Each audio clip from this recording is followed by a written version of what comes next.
हजुर साथीहरू आज चाहिँ हामी चाहिँ डिभीको लागि चाहिँ फोटो कस्तो खाले तपाईँको चाहिन्छ त्यस विषयमा आज फोकस भएर चाहिँ आज यस भिडियो अन्तर्गत हामी जान्छौँ। सो यदि तपाईँले हाम्रो यस्तै यस्तै भिडियो अरू हेर्नु भएको छैन भने पनि हाम्रो यस्तै यस्तै अरू भिडियोहरू पनि रहेको छ। तपाईँले सिम्पली अगाडिका भिडियोहरू हेर्न सक्नुहुनेछ। मैले चाहिँ त्यहाँ तपाईँलाई आउने गरेका प्रब्लमहरूको सोल्युसन दिइरहेको छु। र अब चाहिँ बेसिकली अब हामीलाई चाहिने पनि कुरो के छ भन्दाखेरि चाहिँ फोटो है। तपाईँले यहाँ देखिरहनु भएको छ tsg.photool.state.gov/photo यो तपाईँको लिङ्कमा वेबसाइटमा गइसकेपछि तपाईँलाई चाहिँ यस्तो खाले एउटा इन्टरफेस आउँछ है। त्यसपछि तपाईँले यहाँ चाहिँ के गर्नुपर्ने हुन्छ भन्दाखेरि चाहिँ सिम्पली तपाईँले यहाँ देखिरहनु भएको छ। तपाईँको चाहिँ अब यसलाई मैले हल्का यहाँ जाउँ है। त्यसपछि तपाईँको यहाँ बेसिक इक्जाम्पल तपाईँले यहाँ देखिरहनुहुन्छ। त्यसपछि तपाईँको फोटो कस्तो खाले हुनुपर्छ भनेर यहाँ चाहिँ देखाइएको छ है। बेसिक इक्जाम्पल यस्तो खाले तपाईँको फोटोहरू मान्य हुन्छ भनेको छ। त्यसपछि तपाईँले यहाँ साइज र पोजिसनमा तपाईँले हेर्न सक्नुहुन्छ कस्तो खाले तपाईँको साइज र पोजिसन चाहिन्छ है। तपाईँले यहाँ देखिरहनु भएको छ टिक लागो यो भनेको ओके रहेको छ है। डिबीको लागि चाहिँ यो फोटो चाहिँ यसले चाहिँ तपाईँको क्राइटेरिया पुरा गरेर यो चाहिँ ओके हुन्छ। यस्तो खाले तपाईँको फोटो मान्य हुँदैन।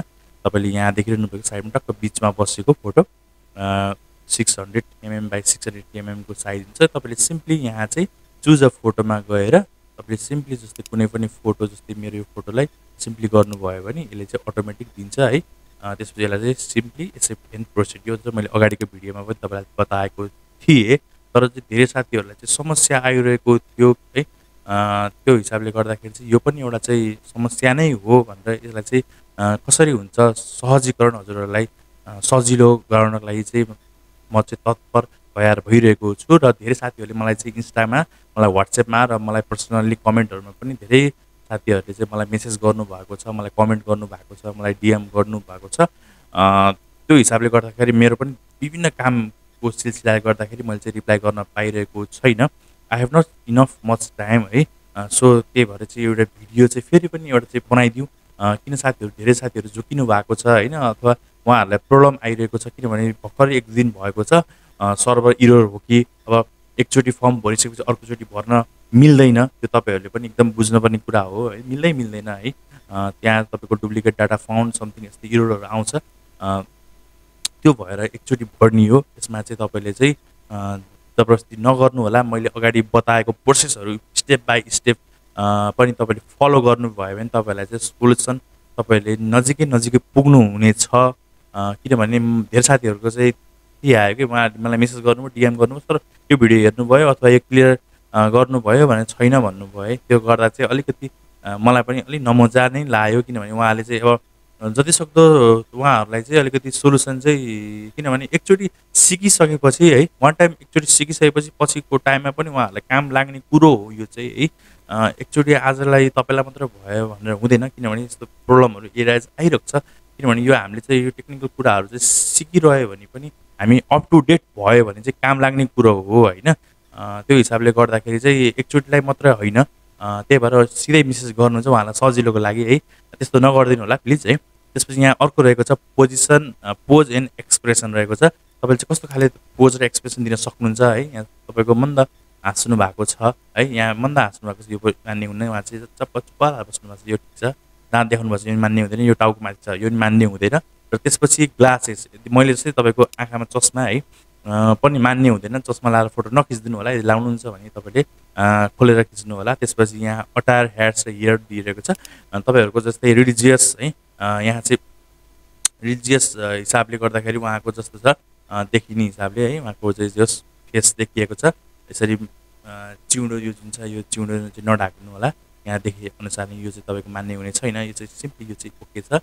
त्यसपछि यहाँ पनि माथि टाउको माथि पनि राखेर यो पनि मान्ने हुँदैन। कपाल पनि यस्तो जिलिङ्ग भएको यो मान्ने हुँदैन। त्यसपछि स्याडो एन्ड लाइट भनेको चाहिँ स्याडो एन्ड लाइट चाहिँ जस्तो तपाईँको यहाँ देखिरहनु भएको छ नर्मल सिम्पल छ है। त्यस्तो धेरै एडिटिङ पनि खासै गर्नु पर्दैन। किनभने नर्मल तपाईँले जस लाइटमा तपाईँले चाहिँ बाहिर जस्तो घाम परेको बेला अथवा तपाईँले सिम्पली पछाडि व्हाइट ब्याकग्राउन्डमा सिम्पली खिच्न सक्नुहुन्छ है। तपाईँले यहाँ धेरै एक्सपोजर आएको छ यो पनि मान्ने हुँदैन। त्यसपछि यहाँ ब्ल्याक आएको छ यो पनि मान्ने हुँदैन। धेरै लाइट परेको पछाडि स्याडो देखेको यो पनि मान्ने हुँदैन। त्यसपछि यहाँ ब्याकग्राउन्ड रहेको छ के छ भन्दाखेरि ब्याकग्राउन्डमा तपाईँ यहाँ देख्नुहुन्छ सिम्पल छ, यो ठिक छ। त्यसपछि यो पछाडि झारपातहरू छ, यो पनि मिल्दैन। यो पनि अब तपाईँको सिम्पल छ, यो पनि ठिक छ। पछाडि पनि के यो म्याप स्यापहरू जस्तो छ, यो पनि ठिक छैन। र त्यसपछि अर्को कुरा आएको छ रिजोल्युसन एन्ड क्वालिटी है। त्यसपछि हाम्रो रिजोल्युसन एन्ड क्वालिटीमा चाहिँ तपाईँले यहाँ देखिरहनु भएको छ, यो चाहिँ फर्स्ट पिक्चर ओके भन्छ।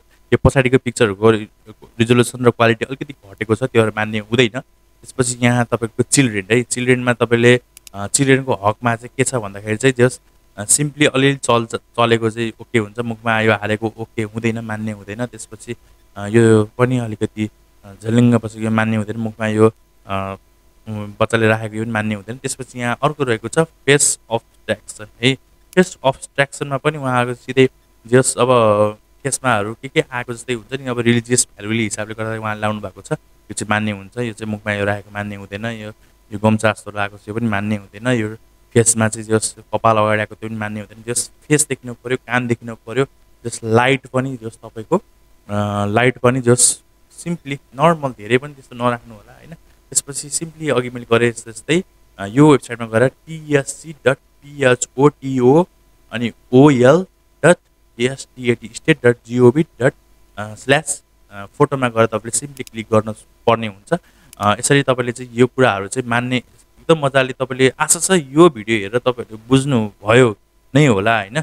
सिम्पली तपाईँले यहाँ चुज फोटोमा गएर कुनै पनि फोटोलाई तपाईँले चाहिँ यहाँ चाहिँ यसरी लिएर अगाडि बढ्न सक्नुहुनेछ है। यसरी तपाईँको फर्दर अगाडि प्रोसेस गरेर एक्सेप्टेड प्रोसेस गरेर सिम्पली यसरी अगाडि बढ्न सक्नुहुनेछ। हस्, आजको यो भिडियोमा यति मात्रै। साथीहरू यस्तै अरू पनि भिडियो हेर्न मन छ भने हाम्रो यस युट्युब च्यानललाई सब्सक्राइब गरिदिनु होला। र यस भिडियो रिलेटेड केही कमी कमजोरी छ, केही तपाईँले नबुझ्नु भएको कुराहरू छ भने हाम्रो कमेन्ट सेक्सन सधैँभरि ओपन रहेको छ, त्यहाँ तपाईँले कमेन्ट गर्न सक्नुहुनेछ। र मैले चाहिँ जस आफ्नो टाइम हिसाबले कतिखेर भ्याउँछु जतिसक्दो चाँडो चाहिँ म तपाईँलाई रिप्लाई गर्ने कोसिस गर्नेछु। र तपाईँहरूले मेरो चाहिँ इन्स्टाग्राम मैले यहाँ तल स्क्रिनमा राखिदिनेछु, त्यहाँ सिधै तपाईँले चाहिँ इन्स्टाग्राममा डिएम पनि गर्न सक्नुहुन्छ केही समस्याहरू आयो भने। सो हस्तातिर अर्को पनि यस्तै भिडियोको साथ भेट्ने बाजा। त्यस भिडियोबाट म लगायत मेरो समस्त टिम भित्रिन चाहन्छु। हस्त नाम चाहिँ जय नेपाल, बाई।